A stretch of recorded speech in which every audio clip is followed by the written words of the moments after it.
What's up, guys? Today I'm going to do something a little bit different. I just want to go over the players and the prospects that the Chargers have met with so far that we know of.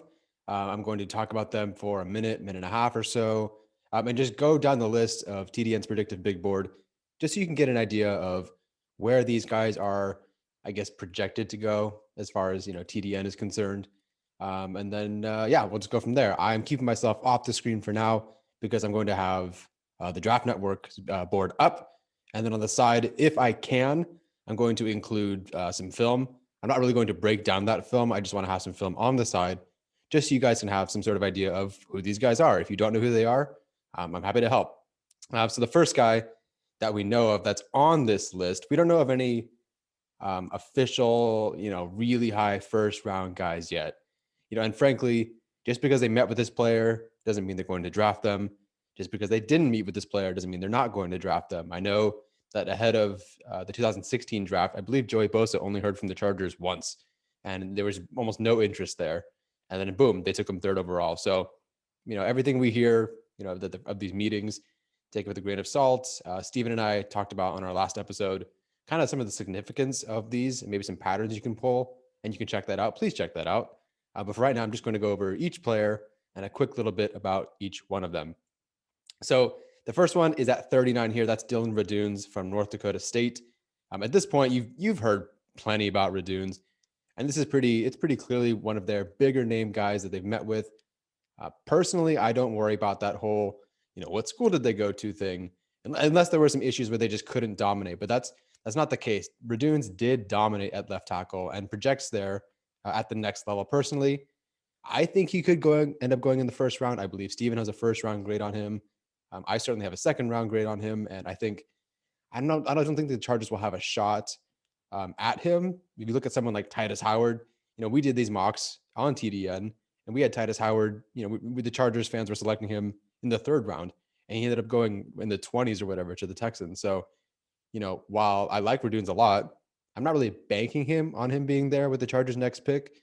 But if he is, fantastic. That'd be wonderful. All right, the next guy up is Ronald Moore. Now, Moore, he's an interesting case. He's only played 7 games over the past 2 seasons, including just 3 this past season due to a lower body injury. And the year before, I believe, was a hamstring injury.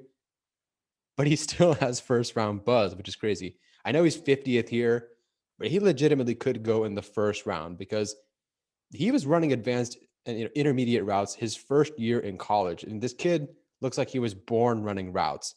He doesn't really have that deep route nuance. And I don't mean the speed, because he definitely has a speed, but I mean the routes itself. Like someone like De'Ami Brown has a little bit more of that deep route nuance, I guess. So he's likely going to be your slot guy, and that's especially true given his size, I think.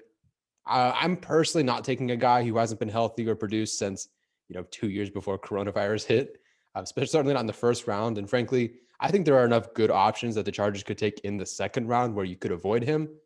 But if someone gets a healthy Moore, he can start in the slot day one.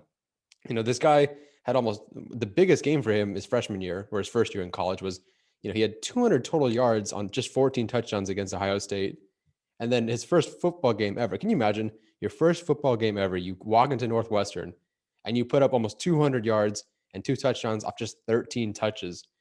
This guy's super athletic. Apparently, he recorded the highest spark rating in the entire country and clocked at a 40 time of 4.33. I mean, there's just so much talent and potential here. He's so hard to tackle. He's got so much heart. And he does remind me of Steve Smith. I wrote that down. And then, a couple of people have been saying it on Pro Football Focus. That's their comp for him. So, getting a guy like Steve Smith, but a guy who can also run a 4.33, that's that'd be pretty good. But again, the injuries are certainly a concern. The next guy is Asante Samuel Jr., the corner out of Florida State, another very popular guy among Chargers fans because, I think everyone loves a corner who is perceived as a bit undersized, but then loves to tackle. There's not a lot of corners in this draft who can tackle, or at least really want to tackle, because there are plenty of wide receivers in this draft, who would love to run block. So I think that almost rare trait of Asante Samuel wanting to attack the run and make run stops and tackle the running back or whatnot, I think that'll make him pretty desirable. So, he's got great feel for the position. He plays corner very well. And of course, the blood that he shares with his father it's no joke. Sure, that size can be concerning as he enters the NFL, and that's why he's in the second round here. If he was taller and a more perfect prospect, he'd be in the first round. But for now, he's probably going to go in the second round. He also kind of just plays on one side of the field and on the outside, which somewhat limits what he can do. But still, the solid coverage skills and those instincts are enough to warrant I think a back half of round 2 selection. So I think in the second round, right where the Chargers are in the second round, wouldn't be too bad. The next guy is at 83. So we're talking, personally, I would take him in the 4th round or that second, 3rd round pick for the Chargers. And that's Tommy Tremble, the tight end out of Notre Dame. Guess what? A Notre Dame player. Here we go. And certainly not the first one, certainly not the last one. Tremble, he's a bit of a low production tight end through 2 seasons with Notre Dame, but his work as a run blocker is just something to behold, because this immediately fits what the Chargers need. A player from Notre Dame, which is as is custom, right? And then a great blocker, because we're expecting Virgil Green to depart. The Chargers certainly missed Virgil Green last season, and if they brought him back, it wouldn't surprise me. But you have to cut, some players here and there, cut some corners here and there, or just not bring some guys back like Green. And so if he departs in free agency, I think a Tremble would be a good replacement. Because Tremble, he's just an angry man in the run game. He does more than just engaging with the defender. He's trying to fight these guys, on the playground for disrespecting his family is what it feels like. He also motions in and out of the backfield as Notre Dame's H-back on occasion, which is kind of what the Chargers do with their tight ends, or have done with their tight ends in the past. Who knows if that's what they want to do in the future, but for now, based on what they've done before, that would fit. But either way, you can hear his pop from the blocks on the broadcast. And it's just cool. I love hearing that. I could see him getting a little bit out of place on these blocks because he chooses that violence, but he still gets the job done. Sorry for not having any film on this guy. It's not that I haven't watched him. It's just that if I pull anything from YouTube, I will get demonetized or there'll be issues. So I apologize for that. The next guy as well, I don't have any all 22 on him. I have Google Sheets full of all 22 for a lot of guys. For some reason, the guy at 105, Trill Williams out of Syracuse, I don't have anything on him. And yes, there are things on YouTube for him, but honestly, if you're watching YouTube for defensive backs and you're trying to grade them based on that, I think you're kind of cheating yourself and you're cheating your listeners, because you can't watch these guys. You can maybe watch a receiver, but you certainly can't watch a corner, or any kind of defensive back. So I'm just going to plagiarize a bit here and read you what, oh my gosh, is this the Draft Network? I believe it is. Here's what they wrote. So they say he's a steady presence at Syracuse. He spent time at wide corner, slot corner, and at safety. He's versatile and has an appeal in any role. He's best at wide corner. He's very long, rangy, athletic, physical, and aggressive. His physical skill set is exceptional, and he doesn't have any restrictions. He's springy, explosive, capable of thriving in both man and zone coverage. Some negatives with that said, he does have room to grow when it comes to anticipatory skills, and there were some instances where he didn't get his head around to the football with his back to the line of scrimmage. So it really sounds like a great Staley kind of pick here.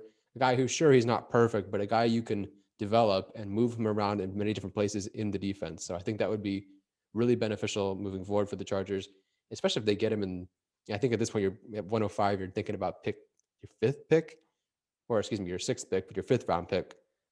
The next one is Dillon Hayes at 130, the defensive end, or the edge player, from Notre Dame.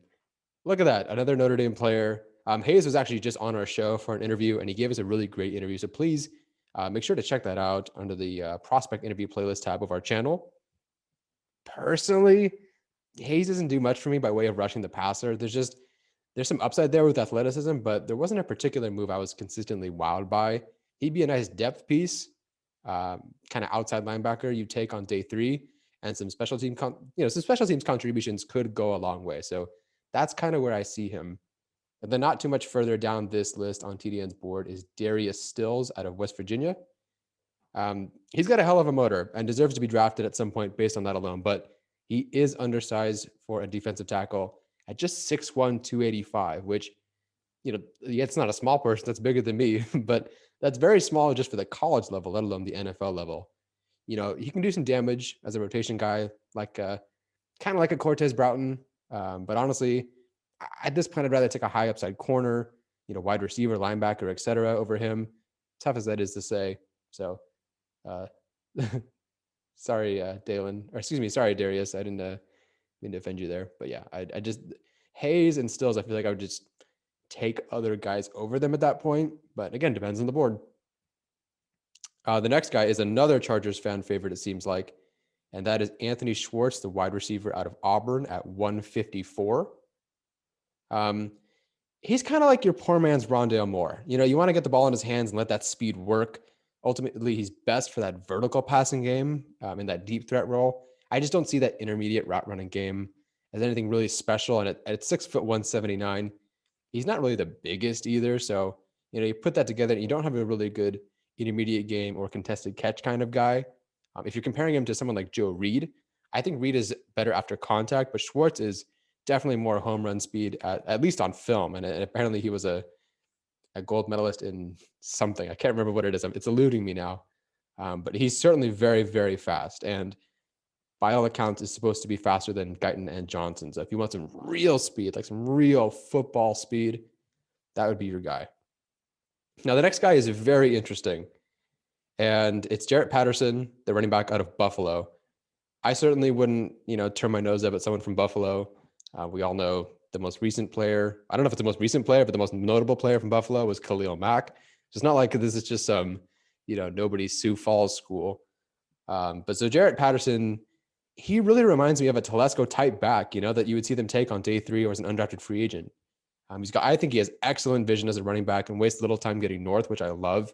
He's certainly not a pile pusher, and the Telesco backs really aren't. And he certainly wasn't asked to catch the football that much at Buffalo, and he actually had 0 catches in 2020. But his production was insane. In this past season, he rushed for over 1,000 yards and 19 touchdowns on just 140 carries, which means, in fewer than 10 carries, he's scoring. But obviously, one of the biggest concerns is how do these FCS guys compare or fare against better competition? And against Penn State, some of that is the offensive line, just the talent of the entire team, but he only averaged 3.1 yards per carry. So I think you could kind of fill that Troyman Pope role on the team. I know the size comparison might make some fans think like Sproles, but while Patterson has really good vision, he just doesn't really have that otherworldly elusiveness that Sproles did. So the next guy I really have to scroll for, we were just at, 181. I'm going to be scrolling to number 406 for the next guy. And that is Avery Williams, the corner from Boise State. By the way, I hope these predictive big board rankings haven't changed since I put this video up. If they have, I apologize. I'm sure it's generally the same. So the Chargers, at this point, 406th player on their board.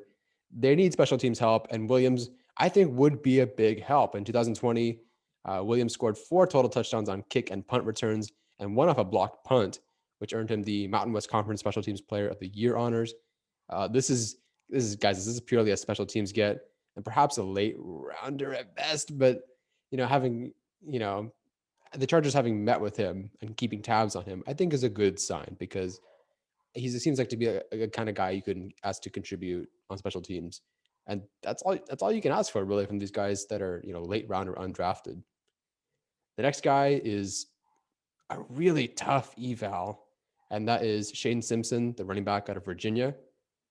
Because in 2018, Simpson was first team FCS All-American with Towson University, where he averaged a whopping 171.5 yards per scrimmage per game.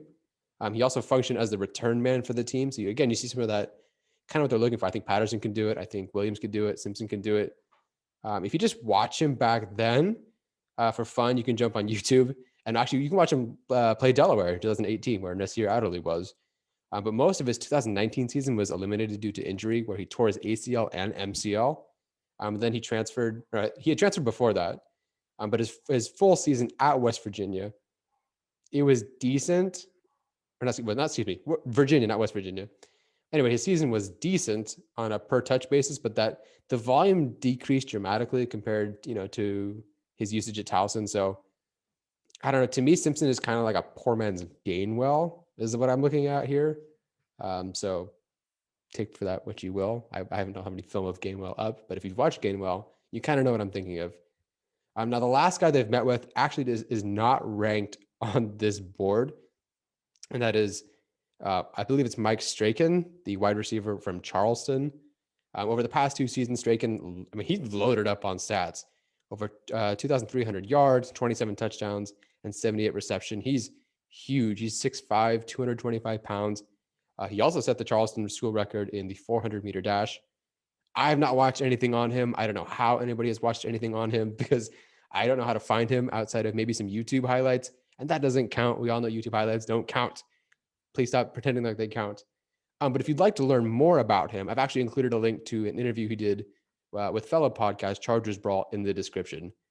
All right, that's it for me. Went over this list. I know very quickly, but I'm just like, they might draft 0 of these guys. So I'm just here to try to give you some information about these guys, where they are, where TDN has them, maybe where they fit and whatnot. So, are there any of these guys that you guys feel like is like the best fit for the Chargers? I really think, honestly, Radunz, Moore, Samuel, Tremble, like Trill Williams, all these guys that they've been interviewing with, they have some sort of fit somewhere. Whether that be that, your starting left tackle all the way to your special teamer, kick returner, whatever. Like, I feel like each of these guys, I could envision a role for each of them on this team. So, let me know what you guys think. Who's your favorite, pick from all of these guys? If you could take one guy and what round, what would it be? That's it. Check out the rest of our videos. I don't know who's doing what this week, but I'm sure they're awesome. Alex and Steven are hard at work. Thanks for listening, guys. Take care. Like, subscribe, leave a hate comment, whatever you want to do. Bolt up.